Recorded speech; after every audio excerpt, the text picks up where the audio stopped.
Ladies and gentlemen, welcome back to Inside Zimbabwean Sports. I'm your favorite host, Tendayi KC, and today I'm going to give you a rundown of what's been happening inside the Zimbabwean sports news, both locally and abroad.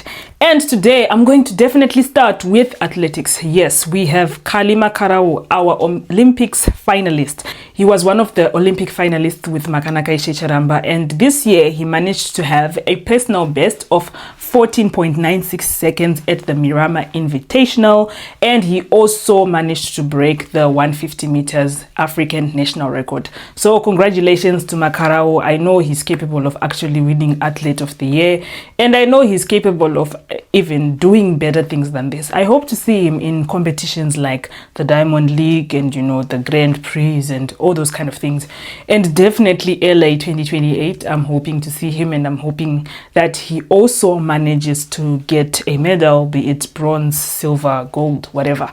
So yeah, he definitely has potential to reach those heights because he is a very good athlete, and he has now gone pro. He's signed with On, so I do believe that he has the potential to do even way better than this. But for now, congratulations on that, and I wish you well in your endeavors in this sport. Moving on to our favorite sport, which is football on this channel. Yes, we love football so much, and we are not shy to even mention it, although we are trying our best to incorporate other sports.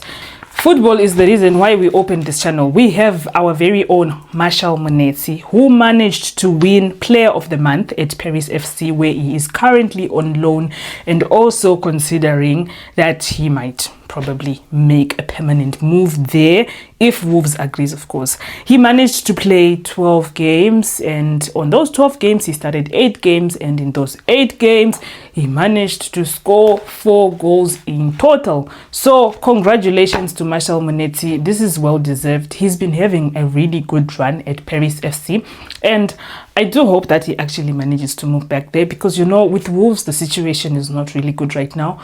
Wolves is at the verge of relegation. It has absolutely 0.01% chances of staying in the Premier League.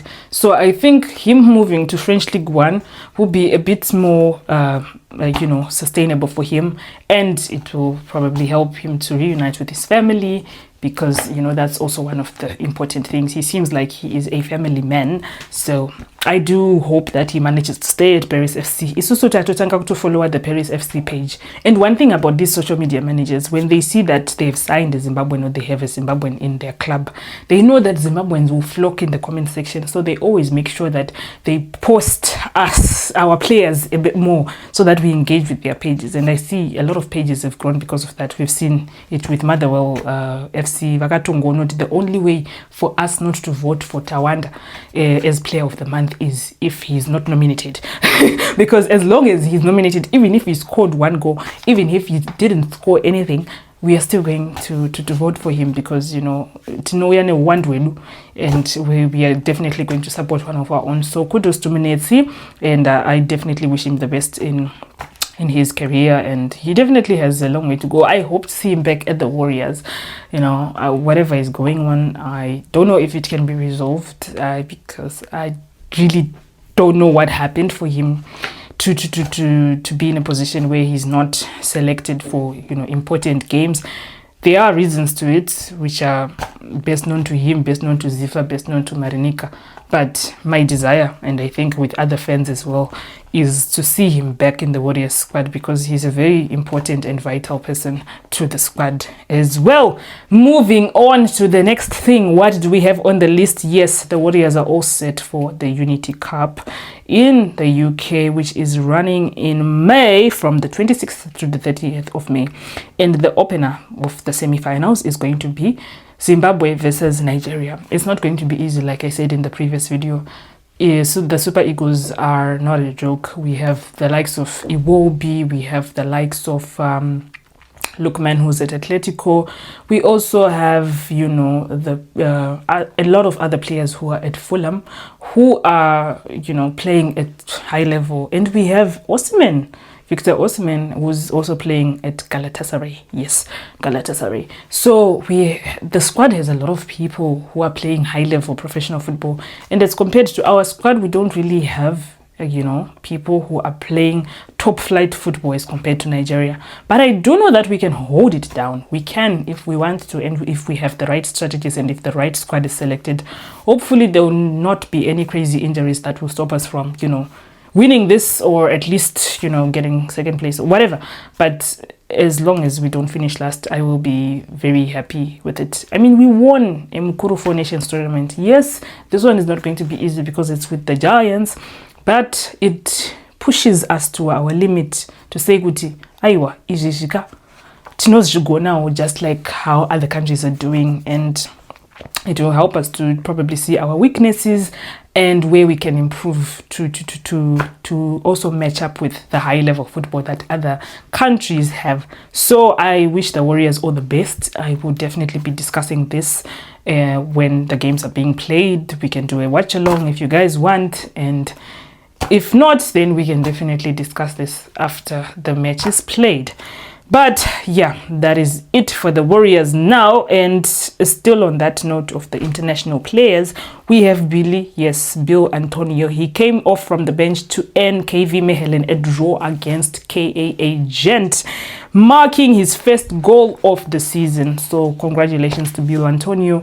You see, this is why he's always called up, and a lot of people have a lot of things to say about him, but personally I think he is one person who has the potential to grow to even play in the Bundesliga, La Liga, and even in the French league. So if he maintains his consistency and he ups his game definitely, and he continues to improve from the level that he is now, he has a great potential of becoming one of the best superstars in Zimbabwe, alongside Vanama Swanise and all those good players. I believe Billy is one of the rising stars who has the potential to break records in Zimbabwe and become, a Warriors legend. So well done to Billy, and keep shining. And moving on to the next thing, yes, in the football news, we have Tendayi Darikwa. He used to play for the Warriors actually, but as of late, I think he hasn't been called up. He's 34 years of age right now, so I would assume it's because of that, or it's because of other issues that are best known to him that we also do not know. But yes, Darikwa is the captain of Lincoln City, which is now getting promoted to the EFL Championship after waiting for 65 years to get promoted. So this club was in the League One, and now they are going to the Championship, which is a very big thing for a Zimbabwean and a very big thing for the club as well. So imagine captaining a club and leading it to the Championship. That is something that is amazing. So well done to Darikwa. I definitely think he is also one of the best football players in Zimbabwe, and I didn't really know him so much at the time that he was Kuma Warriors, so I can't really say much about that. But I do know that he's a valuable asset to, the Zimbabwean football space. And definitely he has some contribution that he brought. And now he's really, flying our flag very high by becoming captain of a club in England. Of course, he was born there, but the fact that he's a Zimbabwean person who is captaining an English club, it's something that is really, really big. And it's something that we as Zimbabweans should be proud of, because things like this don't really happen so much for us. And it's good to see that we have the capabilities of being selected to captain a club in a foreign land. So well done to Darikwa, and I hope to see more of him. Of course, I'll be talking a lot more about him, as well as in as much as I will be getting the news. And I will definitely be updating you on this channel. Moving on to the local news, local football. Yes, Zimbabwe Premier Soccer League. It is match day 7. And guess what? Caps United is still sitting on top of the table with 16 points. Tying with Hard Rock FC, but Caps United is obviously number 1 because of the goal difference. And number 3 is Ngezi with 15 points, 4 is Dynamos with 14 points and a gaming hand. So if Dynamos manages to win their game today, they'll be on top of the table. So I do hope they win, because I'm a Dynamos fan and everything that I'm going to say will be biased towards Dynamos. But of course, I will give balanced criticism. FC Platinum is a bit tricky, it's not going to be a walkover for Dynamos to win that game. So they really have to pull up their socks and see if they can actually win the game. So I hope that they can win it. If not, then we will just have to accept our fate, but probably we'll still be in top 5. And number five is Scotland FC. It's number 13. I think they drew their game over this weekend. Is it yesterday? Yeah. And to be honest, I still think they have a chance of going on top of the table if they pull up their socks, of course. As I said last week, and I'll say it again, it's still too early to decide or to judge which team is going to take the cup. But if Caps United doesn't tire like us now and continues with their consistency, they are going to definitely take, Tora League, votoenda kunonzi ku Champions League, CAF Champions League. It would be nice to see Caps United ku CAF Champions League because last time we had what? We had Zimbabwe, we had Scotland FC. Maybe if we take the oldies clubs, like the generational clubs that have been there, maybe they will actually perform better because they have experience with that. I don't know. Who knows? Or maybe Dynamos will take it. Maybe Ngezi Platinum Stars will take it because Ngezi is really playing really well, guys. Let's be very honest. Ngezi Platinum Stars is actually playing really, really well. Sakaregetu Gonoti Vachiragwi, Tekshwa Shiragwi, is he going to still stand strong up until the end of the season, or his boys are going to be affected by injuries, or maybe other things are going to happen and, maybe other teams are going to come and storm over and the chapter is definitely going to change. We will definitely be talking about this and more on this channel. Still on the local news, Hunters FC, they drew with Caps United, and that's why Caps United had 16 points. Caps United could have gotten more than that if they hadn't drawn with Hunters FC. But I'm proud of Hunters FC for holding Caps United down, because I watched the game, I think from the 55th minute. Yes, from the 55th minute, and FC Hunters was actually leading. Game miroro rangari toripa point yekuti Caps United was at the verge of actually losing, and then there came a late winner at around 70-80 minutes, and then Caps United just did what Caps United does, and they drew, but they almost lost that game.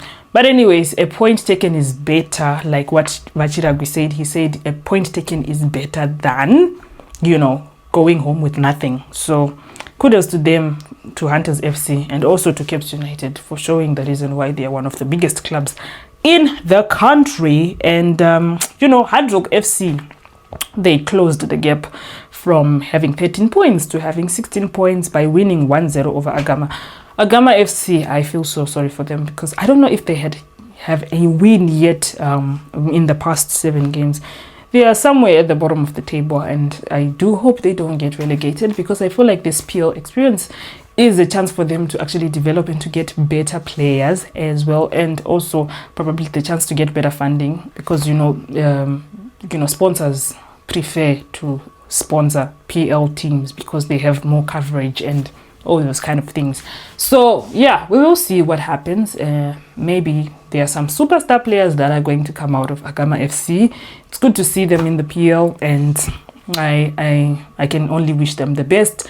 And they just have to fight, because ZPSL is not a joke. It's different from region football. It's different from a Division 1, a Division 2, and Bradham Street.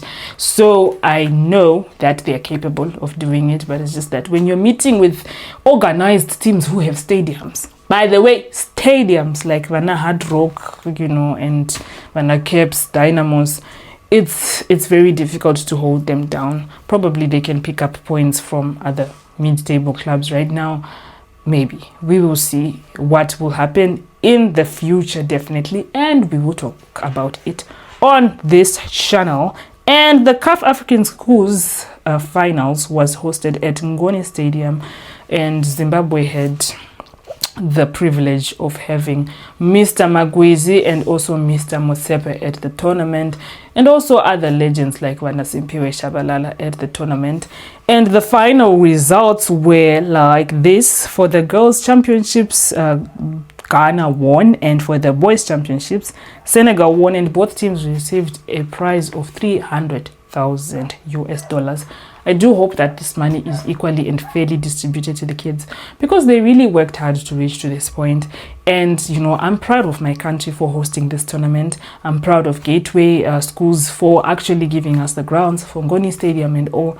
A lot of people were saying, oh, you know, Kosejuk was talk Harare, but I think this is the place that had the facilities for us to, you know, to be able to host the tournament. It's a good thing, guys, that we are hosting a CAF tournament, and it's only just the beginning of better things in our country. So congratulations to Ghana, congratulations to Senegal for winning. In other news, still on that Senegal note, Senegal, I think they were playing with Morocco in the final, and probably, is it with Morocco? I think so. And there was this thing, a rumor thing, that you know, Morocco was complaining that Senegal had people who were over 15, and probably they cheated their way into winning this competition. And I was like, are we going back to the squabble that we had AFCON, where you were saying, oh, Senegal does not deserve the trophy because they walked out of the pitch, and why do we always have to fight over things like this? Like, why? I don't get it. I don't get the beef between Morocco and Senegal. Guys, please tell me, where does this stem from? I would really have to research on the history of Morocco and Senegal and why they probably hate each other so much, because it's really concerning. And I was actually very surprised when I heard, you know, things like that on the media, and I was like, you cannot tell me that you're giving excuses for your loss. If you guys lost, you lost. Majgiwa ndizosho endai kumba. Accept it, move on, improve next time, and the next time you come, you will be better. Or the next time we come to your country, it's either we'll smash you again, or you guys have to pull up your socks so that you can win. So, you know, it's quite an interesting thing, because it's just reminded me of what happened to AFCON and, you know, the whole squabble, who owns the trophy. I don't know who's the owner of the trophy right now as it stands, because Morocco went to testify, and also Senegal went to testify. They went to counter testify, whatever you call it. I do not know the legal dialect on that, but all I know is that they're still fighting over who's the owner of the trophy up until now. So kana maguda kuzovisana futhi nekubafana ku under 15. What's happening here, guys? Football is meant to unite people. It's not meant to destroy relationships. So please, let's settle this and move on. Anyways, we also have the upcoming under 17 World Cup qualifiers hosted footy, I think, Kongoni Stadium. It's going to be Zimbabwe versus Uganda. And people were actually very happy with the selection. Oh, it's no longer Harare United, because I think the last time for the Caf African Schools Football Tournament, a lot of people who were selected were from Harare. So yeah, of course, we can say right now the selection is a bit better, because there are people from Shabane being selected, people from Blawayo being selected as well. But a brigade that I don't see is the foreigners, the British brigade, because I'm pretty much sure that we have girls who are playing football probably in South Africa, in the UK, in Germany, in Netherlands, and Bafana they are under 17. And if they are not called up, then, you know, how are we then going to develop them to gel in with the local players? Because imagine this is how the rifts between the local players and the abroad players starts. My local players, they maybe used to be the ones who are selected for the under 17s, under 18s, under 19s, up to under whatever, right? And then when it comes for time, you're going to select for the Mighty Warriors or for the Warriors men's team, and then that's when they start calling up the British Brigade or the people who play abroad and some local players. So this then brings up that rift. But even when they Satamba under 17, then why are they now coming to play in the senior team? It's also when we used to play for the under 17s, and we are, you know, our selection is a bit less as compared to now. So this is the problem that will start stemming up. I'm not saying that we should just pick based on the fact that I'm not abroad. No, but I'm saying let's start picking even the abroad players from a young age so that they can integrate with the local players and, you know, share ideas, get to know each other, grow together up until they reach the senior team. That way, vanojaira kutamba vese vana vari vadiki. And once they are used to playing with each other at a young age, they learn to gel with each other, and later on in future when they're in the senior team, they already are the masterminds of playing together. Kwete kuti you take Maswanise and then you take Mungameli, for example, right? Then motanga kuvatambisa vese muswe match. They didn't train together, they don't know each other, but they're expected to communicate well in the game. I don't think that makes any sense. And this is the problem that we've been having for, you know, our Warriors squad for quite some time. So if there could be more opportunities for these people to be playing together, especially from a young age, then it would be beneficial to our football and to the development of the sport, both for men and women. And the last thing that I'm going to speak about today is the Zimbabwean Sables. Yes, rugby. The Zim Sables, they are set up for the Nations Cup in July 2026, where they will be playing with Tonga, USA, and Canada. And I think this is a good preparation for the World Cup because the Sables are going to the World Cup in Australia in 2027. So yes, I wish them all the best. I do hope they win their games, and I do hope they come back with a trophy. Obviously, trophy. And I think the Sables are really, really good because if they manage to qualify for a whole World Cup, then it shows that they are capable of, you know, doing these things. And I think Tonga is also in their group World Cup, so this would be probably a good test run for them to play with Tonga and know that they have the capability of beating them. So yes, go and shine, my boys, and I wish you all the best. With that, ladies and gentlemen, it has come to the end of all the rundowns that I've had on this little book of mine. Thank you very much for tuning in. Please like, share, subscribe, hit the notification button. Sports Insights Global on all channels except Facebook. Our Facebook is Zimbabwe Football News because we haven't changed the name. So yeah, Sports Insights Global, Instagram, and YouTube. Hit the notification button so that you will not miss anything. I will be posting 1 to 3 videos a week depending on how the week goes, and definitely I will also be hosting watch parties if you want to do watch alongs on my other channel, which is Kundai KC. I will be hosting watch parties for the international leagues like Arsenal, Chelsea, the La Liga, and all those kind of things. So if you want news that have nothing to do with Zimbabwean football but maybe the other football, then Kundai KC is the platform. Here we are specifically, strictly going to be talking about Zimbabwean football, Zimbabwean sports, because that is the sole purpose of this channel. So thank you very much and enjoy the rest of your day.